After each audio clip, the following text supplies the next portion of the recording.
excruciating when people don't like the movie you've done. What?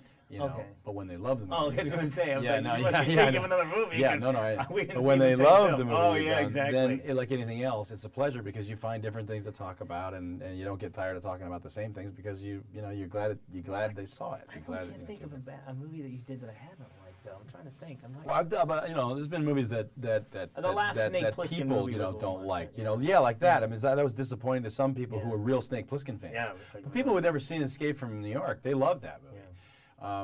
That was one of those decisions where you say, well, do you make this movie for people who haven't seen it or have seen it? No, you got to do it for the fans. When you do it, we just said, well, we'll make a movie. Yeah. But anyway, there are those times when you do movies. No, I've been fortunate in that regard. Most of the times, I don't have to sit there and go through the pain.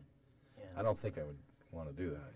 There's a lot of firsts for me in this movie because my first time meeting Elizabeth Shue, and I had a huge crush on her. Had posters on the wall. Did you? Yeah. And she, oh my God! This That's like good. my first Hollywood crush, and I actually ran into her at a party here 2 years ago, and I couldn't even talk to her. I was so nervous.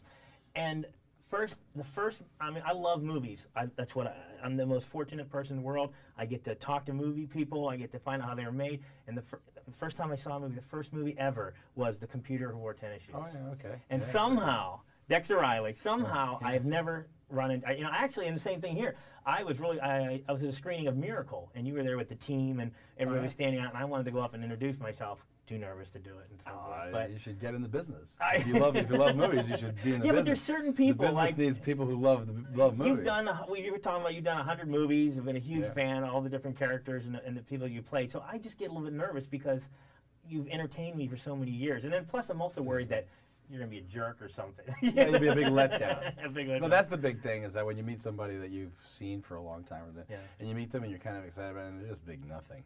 Yeah. And you go, should have done that. But if the mystery was better. That's what I do. I'm always nervous when I come into these because I said, you better not let me down because you were my hero, man. Don't you screw with me. Yeah. Plus, or they're just very different than you thought. Yeah, exactly. They're very different than you thought. It's like, Now, in this movie, you seem to should be with a horse. You seem like you bonded with a horse, like you belong with a horse.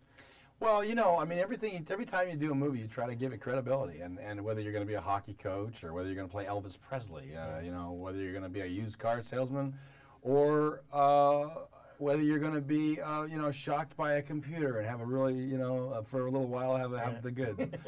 Whatever it is you try to, I think it should have the fun of trying to go there and try to be that person. And so, credibility is I think generally what makes me feel like when I'm watching a movie, I'm buying in or I'm not buying in. These people are really having fun doing what they're doing, no matter whether it's a comedy or a drama or an adventure picture, whatever it is. I have the sense these people are really, really having fun because they believe in it, and I also buy them as that.